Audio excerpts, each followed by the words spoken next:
How did Catherine of Aragon die? Was the first wife of Henry VIII poisoned on his orders, or did she expire from natural causes?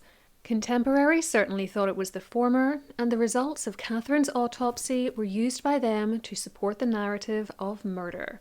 But what's the truth? Let's look at the evidence and see what we think.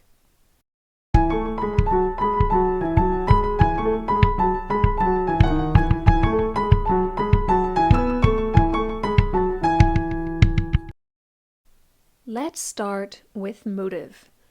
Catherine had been expelled from her husband's court and his life back in 1533 so that he could marry his mistress, Anne Boleyn, and hopefully have the legitimate surviving son which had tragically eluded him and Catherine during their 24-year marriage. To achieve this second marriage, though, Henry had had to split from the Catholic Church in Rome and declare his union with Catherine void. His excuse was her prior union with his brother, Arthur Tudor, Prince of Wales, who had died in April 1502, just a few months after his own marriage to Catherine. The former Spanish princess always refused to accept the annulment, though, and to her dying day insisted that she had never done the deed with Arthur and was therefore Henry's true wife and the Queen of England, not the Dowager Princess of Wales.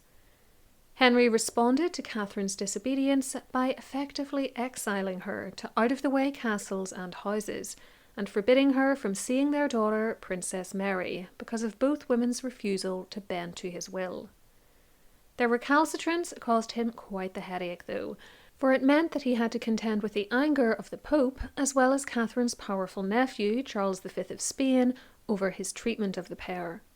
The two were widely liked in England as well, and Henry's cruelty towards them was highly unpopular, as was his slaughter of many prominent personages, such as his former favourite Thomas More, who would not swear an oath recognising the king as the head of the church in England and the Boleyn marriage as valid. It is undeniable that these domestic and foreign policy problems, rooted in Catherine's defiance, certainly made her death an attractive prospect to Henry. Would he actually have done it, though?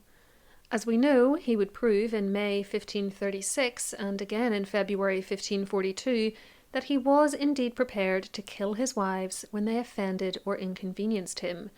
But those women, Anne Boleyn and Catherine Howard, were English-born subjects. They were not foreign princesses, with an emperor and a pope amongst their family and supporters. So did anyone between 1533 and 1536 really think that Henry might murder Catherine? The short answer is, yes, they did.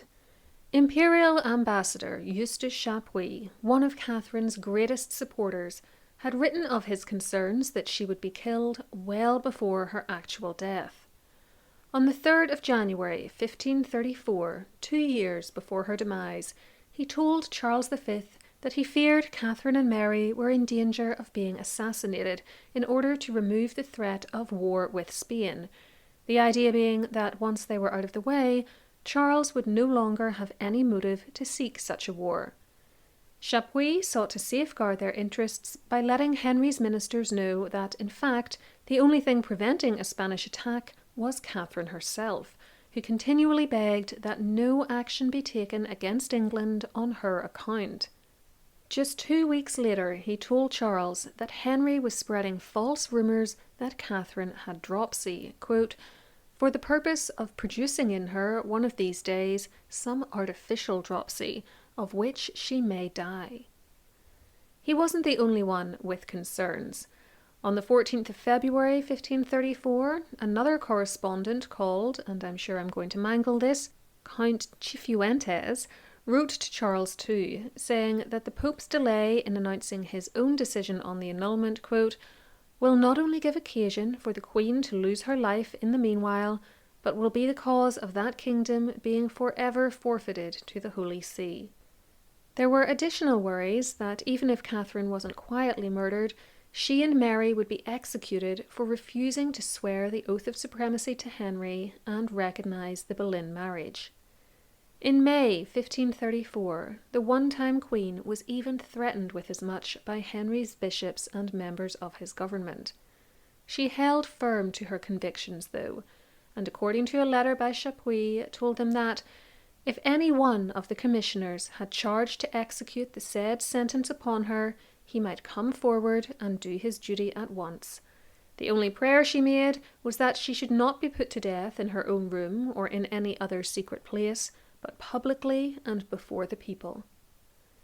In the same letter, the ambassador added that nobody here doubts that one of these days some treacherous act will befall the Queen, and that Anne Boleyn was determined to have her killed. Things did not improve with time. At the start of 1535, Henry's top minister, Thomas Cromwell, alluded to Catherine and Mary not living long due to the former's age and the latter's poor health, and Chapuys felt the need to make guarded threats about what would happen if anything untoward befell either woman. Still, Cromwell continued to make such comments over the ensuing months, giving Chapuys even greater cause for concern, and the rumours he heard from court were that Anne was still encouraging Henry to kill his former wife and daughter. Catherine was aware of the danger too. She told her nephew Charles in October that if he and the Pope did not intervene, "they will do with me and my daughter what they have done with many holy martyrs," and she declared herself ready to suffer execution for the sake of her faith. In November, Chapuys was even told by an unnamed source that the king had decided to rid himself of the Queen and Princess at this next session of Parliament. The ambassador wasn't quite sure what to make of it, telling his master that it was too strange and execrable a report for me to attach implicit faith to it, and yet, considering what has passed and is daily passing in this country, the persistence of the threats, and above all the wickedness of the concubine, meaning Anne Boleyn, who for some time past has been attempting their lives, I am afraid there must be some truth in it. He concluded that the danger is imminent, and I very much doubt whether the king is not, as I have already written to your majesty, attempting to make the members of this parliament take part in his mischievous designs. In the face of such warnings from both his ambassador and his aunt, Charles was concerned that Henry might really kill Catherine and Mary, and told Chapuys at the end of December, should there be real danger for their lives, then let them take it, meaning the oath. So we've established that Henry not only had a motive to kill Catherine, but actually appeared willing to countenance doing it. Anne too seems to have wanted her dead, but remember that our information is coming from the Imperial ambassador who hated her and who was hardly in the new Queen's confidence, so it's always worth taking his rants about Anne with a pinch of salt. Even if she was desperately angry that Catherine wouldn't acknowledge her as Queen, it wasn't actually in her best interests for her predecessor to die. As we know, once Catherine was out of the way, Anne outlived her by only 19 weeks, for Henry could hardly leave a second wife and take a third while the first still lived. The headache of 3 potential queens in the country would have been too much even for him. So while Catherine was alive, Anne's position was actually more secure, though she may not have realised it. As for Cromwell, he seems to have been pretty blasé about the prospect of Catherine dying, and we can trust what Chapuys says about him more than his reports about Anne, because Chapuys was recounting actual conversations he had had with Cromwell, not second-hand gossip. Still, the fact that Henry, Anne, and Cromwell were all apparently hoping for Catherine's death doesn't mean they caused it. She could still have expired from natural causes. What then do we know about the state of her health in the final couple of years of her life? In a nutshell, it was up and down. In January 1534, she was not eating well, apparently due to a fear of being poisoned, for Chapuys said, "She has refused to eat or drink anything that her new servants bring her. The little food she takes in this time of tribulation is prepared by her maids-in-waiting within her own bedroom." As we've heard, though, she didn't have dropsy, despite the rumours Henry had tried to start to the contrary, and in mid-June 1535, 6 months before her death, her health was reportedly improving. Then, at the start of December, Chapuys was suddenly told by Cromwell that she was very poorly. He was naturally concerned, but by the 13th was able to write that the Queen has recovered and is now well. On that same day, Catherine wrote a letter to a Dr. Pedro Ortiz, the Imperial ambassador in Rome, in which she made no mention of failing health. Barely a fortnight later, though, the situation took a serious turn. Before I reveal what it was, though, if you're enjoying this content, please take a moment to give the video a thumbs up and subscribe to my channel with the notification bell switched on so that YouTube gives you a little ding each time I upload. For more from History Calling, you can also find me on Patreon, where I share bonus material including early access to ad-free videos, mini podcasts and blog posts. In addition, I have an Amazon storefront where I've gathered together some recommendations for history-themed books, TV shows, movies and more. Both are linked in the description box below for you, as is my Instagram account. On the 29th of December, Chapuys heard from Catherine's doctor that she had had a relapse and was much worse than a month ago. He was allowed to go visit her, having first had an interview with Henry on the 30th, in which the king told him that he didn't believe Catherine would live long, quote, and that once dead, he thought your Majesty, Charles V, would no longer have a pretence for mixing yourself up with the affairs of England. As the ambassador left the palace to set off for Kimbolton Castle, where Catherine had been living since May 1534, the king's brother-in-law, Charles Brandon, Duke of Suffolk, brought him an additional message from Henry, saying that just at that moment news had come that the Queen was in extremis, and that if I went to her lodgings I should hardly find her alive, adding on his own account that with her death all impediments and scruples between your Majesty and him would finally be removed. Chapuys didn't think it was as bad as all that, though, adding, I really believe that the danger is not so great as they represent, for otherwise her physician would have written to me that her condition was grave. However this may be, I am now going to mount my horse and go to Kimbolton. As it transpired, the king's information was better than the ambassador's, and considering what Henry had said to Chapuys and what happened next, it's little wonder that the latter had suspicions about Catherine's cause of death. He arrived at Kimbolton on the 2nd of January and found the former queen in a pitiable condition. She had barely slept for 6 days and was struggling to hold down food due to a violent pain in her stomach, which was also causing her to vomit. She was so wasted that she could not support herself either on her feet or sitting in bed, and Chapuys asked her doctor on multiple occasions if he thought the queen had been poisoned. The physician's response was, he was afraid it was so, for after she had drunk some Welsh beer, she had been worse, and that it must have been a slow and subtle poison, for he could not discover evidences of simple and pure poison. The ambassador stayed for several days, conversing with her and succeeding in raising her spirits somewhat. Finally, he left on the morning of Wednesday, the 5th of January, having seen, quote, that she began to take a little sleep, and also that her stomach retained her food, and that she was better than she had been. She thought, and her physician agreed with her, considering her out of danger, that I should return, so as not to abuse the license the king had given me. Upon his return to London, however, he was informed on the 9th of January that news had arrived that Catherine had died at 2 p.m. on the 7th, at the age of 50. He was broken-hearted and feared the grief of her loss would kill Princess Mary too. From his letters, we can reconstruct the former queen's final 2 days, for the ambassador sent one of his own servants to Kimbolton after her passing to learn the circumstances since my departure. The man reported back that, for 2 days after I left her, the queen appeared to be better, and even on the day of the king's Epiphany, on the evening of which she, without any help, combed and tied her hair and dressed her head. Next day, about an hour after midnight, she began to ask what o'clock it was, and if it was near day, and of this she inquired several times after, for no other object, as she at length declared, but to be able to hear Mass and receive the sacrament. And although the Bishop of Llandaff, her confessor, offered to say Mass before 4 o'clock, she would not allow him, giving several reasons and authorities in Latin why it should not be done.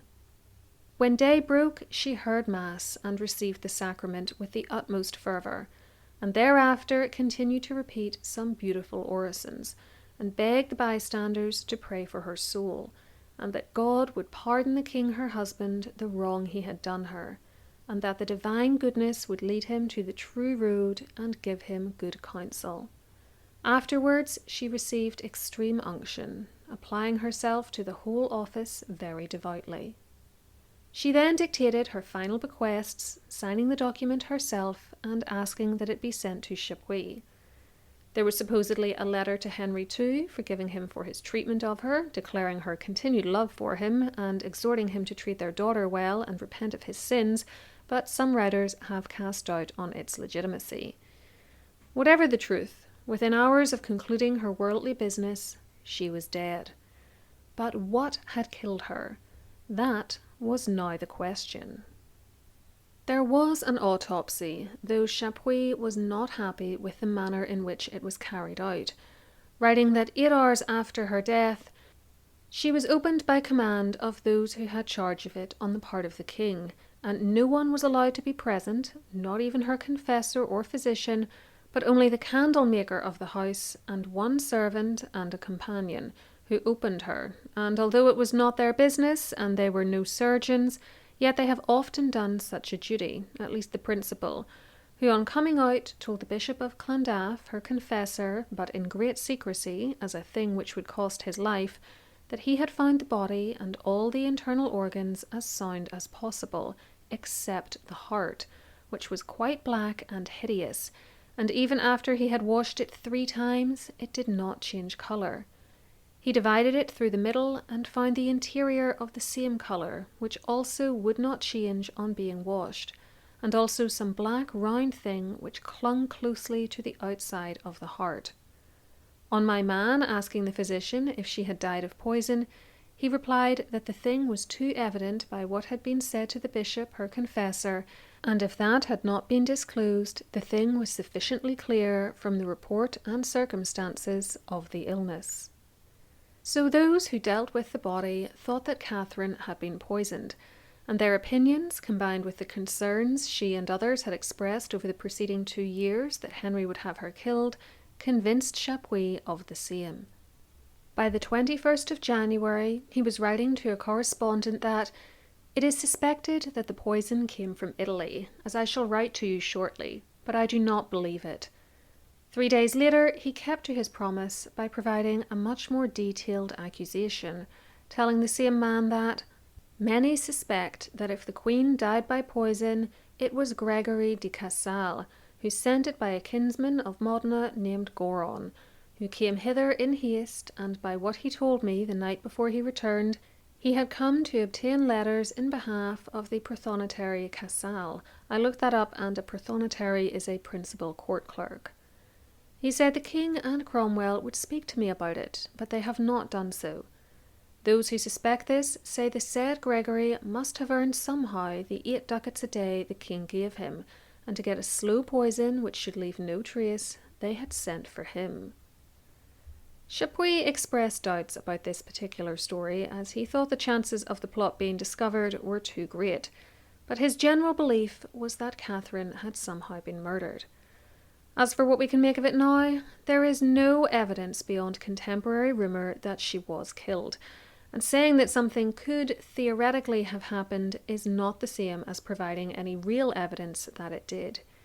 If she was killed by poison, we'd have to ask how it occurred that she ingested it, apparently over a period of 5 weeks, but no one else in her household became ill, and we'd have to come up with a poison which could have been used and which would have caused the list of symptoms she had right down to a large black mass on her heart.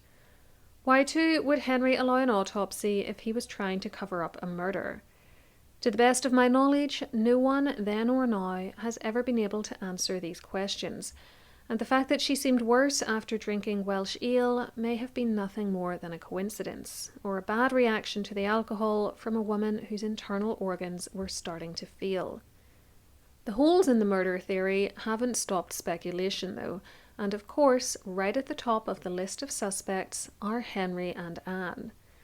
Their reactions to the news of Catherine's death do not help to exonerate them, for Chapuys said they were both transported with joy.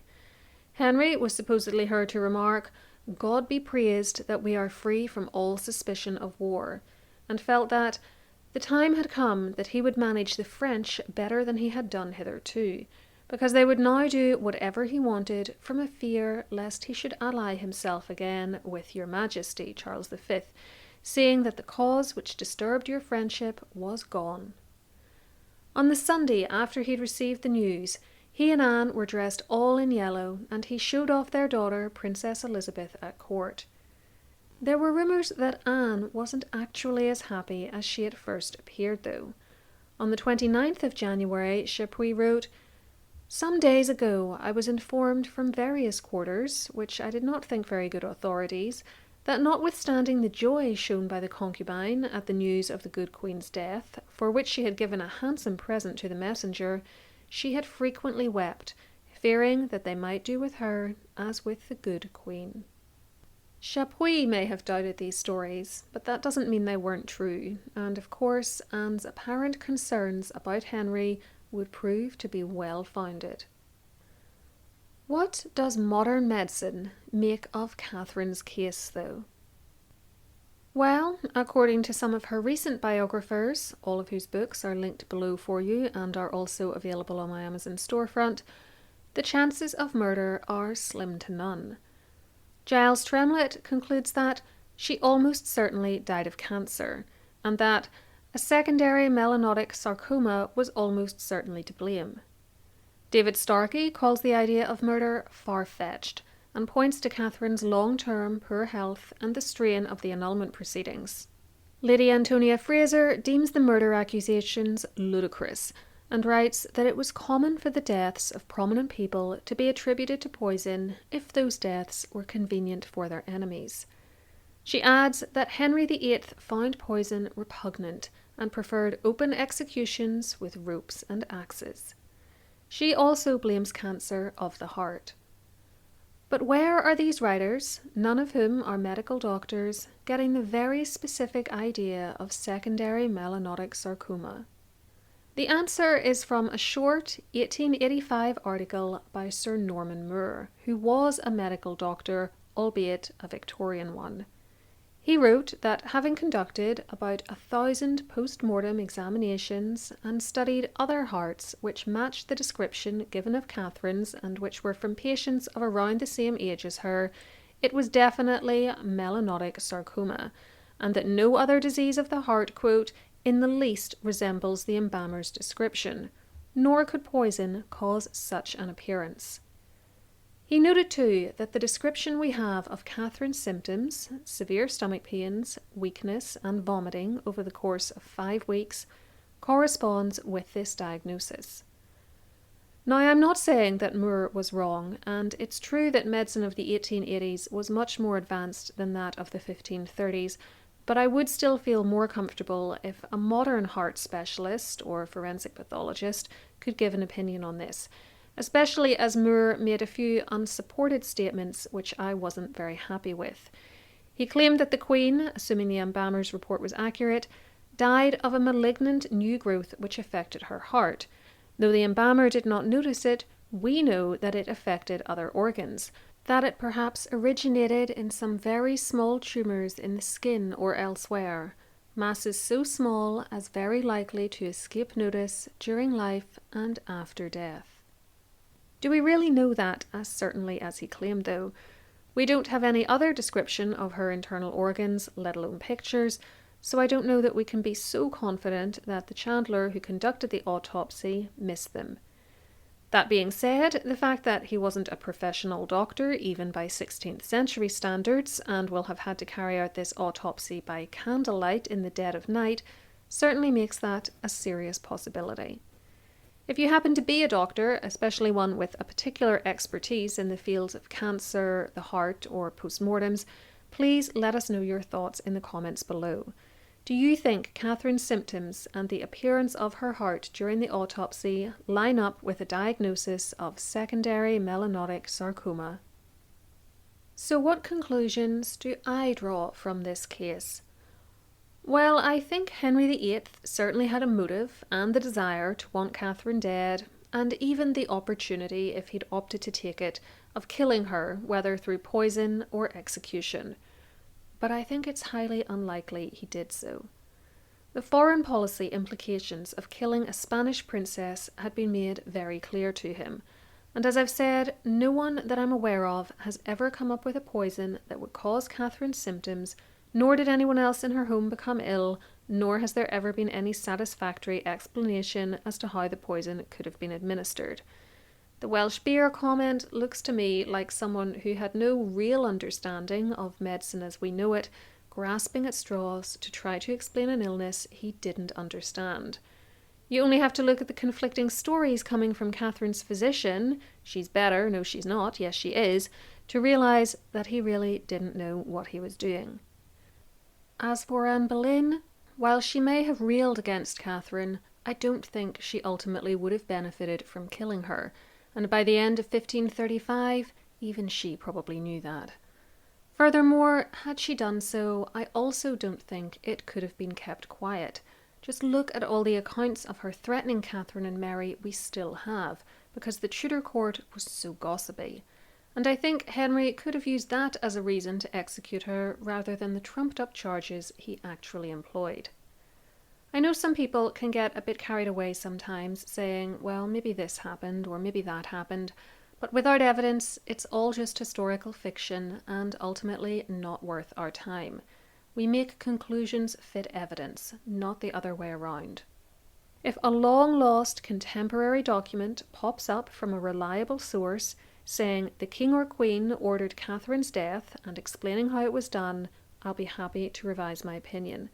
But short of that, I think that although Henry in particular liked the idea of Catherine dying, he didn't actually cause it to happen, nor would anyone at his court have taken such a drastic step without his permission. A black mass on the heart sure sounds like a form of cancer to me, even if secondary melanotic sarcoma isn't precisely correct as a diagnosis, though it might be. I'm curious what you make of all this though. Do you think Catherine was murdered, and if so, by whom? Let me know in the comments below, and for more on her death and its aftermath, watch this video on her funeral and grave next. Alternatively, to hear my thoughts on whether she slept with Arthur, try this one. Whatever you choose, please enjoy, and until next time, keep learning.